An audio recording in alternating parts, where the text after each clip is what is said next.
சித்தர் தேடலில் இருக்கும் சாமியார் முருகன் சித்தர்களின் பல குறிப்புகளை ஆராய்ந்து அவர்கள் செய்த பல சித்துக்களையும் பரிசோதித்து பார்த்து வருகிறார்.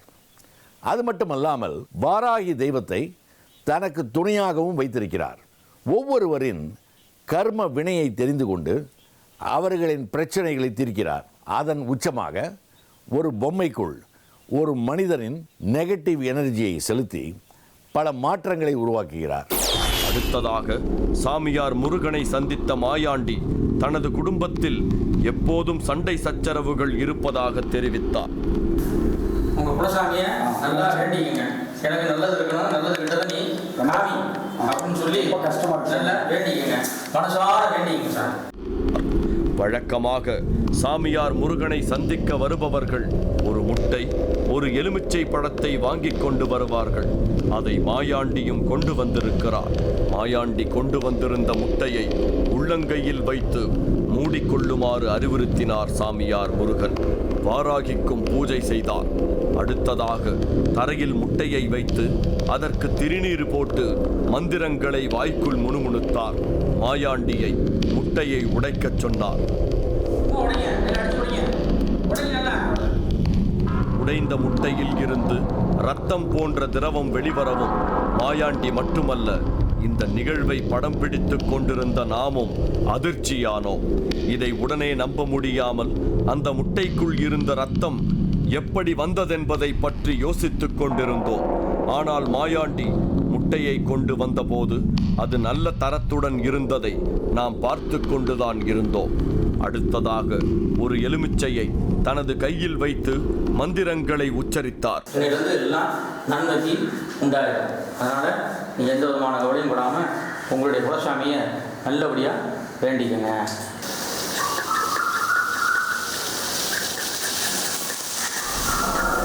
சிறிது நேரத்தில் எலுமிச்சை பழத்தில் இருந்து அக்னி வெளிவந்தது. அக்னி வெளிவந்து அணைந்ததும் அந்த எலுமிச்சையை உடைத்தார். மாயாண்டியிடம் இருந்த கெட்ட சக்திகளை அழித்து விட்டதாகவும் இனி பிரச்சனை வருவதற்கு வாய்ப்பில்லை என்றும் சொல்லி அவரை அனுப்பினார். ஒரு புது நம்பிக்கையுடன் மாயாண்டி அங்கிருந்து விடைபெற்று சென்றார். ஆனால் சாமியார் முருகனின் மேல் முழுமையான நம்பிக்கை வராமல் இருந்தது. நாம் நினைப்பதை நம்முடைய முக பாவனைகளை வைத்துக்கொண்டு கண்டுபிடித்த அவர் எங்களை முன்னே வரச் சொன்னார். உங்களுக்கு இதில் நம்பிக்கை இல்லை, என்னையை சோதிக்கணும் அப்படின்றதுக்காக வந்திருக்கீங்க. உங்களுக்கு என்ன விருப்பமோ அதை கேளுங்க, நான் சொல்கிறேன். சோதிக்கணும் அப்படின்லாம் இல்லை சார். சரி, என்ன விஷயம் அப்படின்னா கர்மவினையை போகிறதுக்கு நீங்கள் அக்னி பகவான் வச்சு போகிறத கேள்விப்பட்டுதான். ஆமாம், இது எந்த அளவுக்கு சாத்தியங்கிறத பார்த்தோம். ஆனால் எங்களுக்கும் ஏதாவது நெகட்டிவ் எனர்ஜி இருக்கிறதா என்று பரிசோதித்து சரி செய்து காட்டுவதாக சொன்னார். அதற்காக எங்களை முட்டை வாங்கி வரச் சொன்னார்.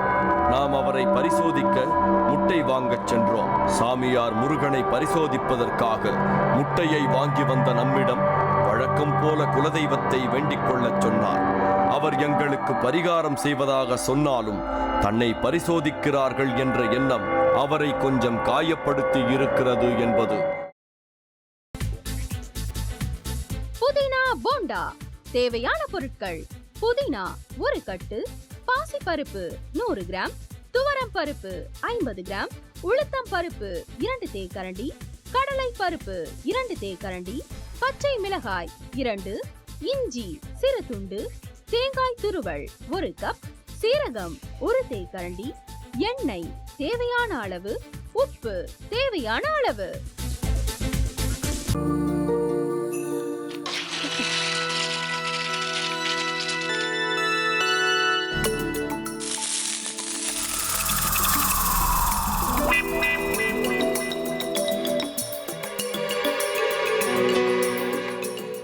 இந்த ஆம்லெட் பண்றதுக்குள்ள போதும் போதும் ஆயிடுது. தவையோட ஒட்டிக்குது.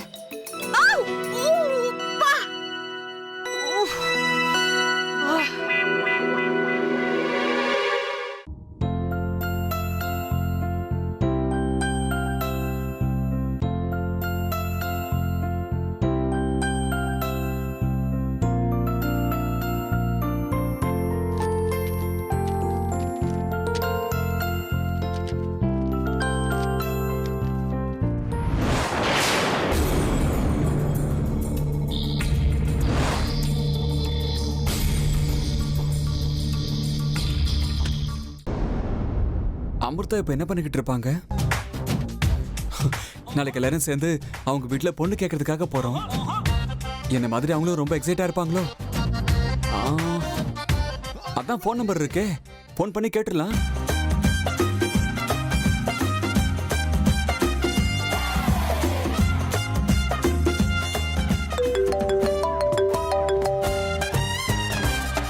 ஹலோ. ஆஹா, தேன் மாதிரி உங்க வாய்ஸ் ரொம்ப ஸ்வீட்டா இருக்குங்க.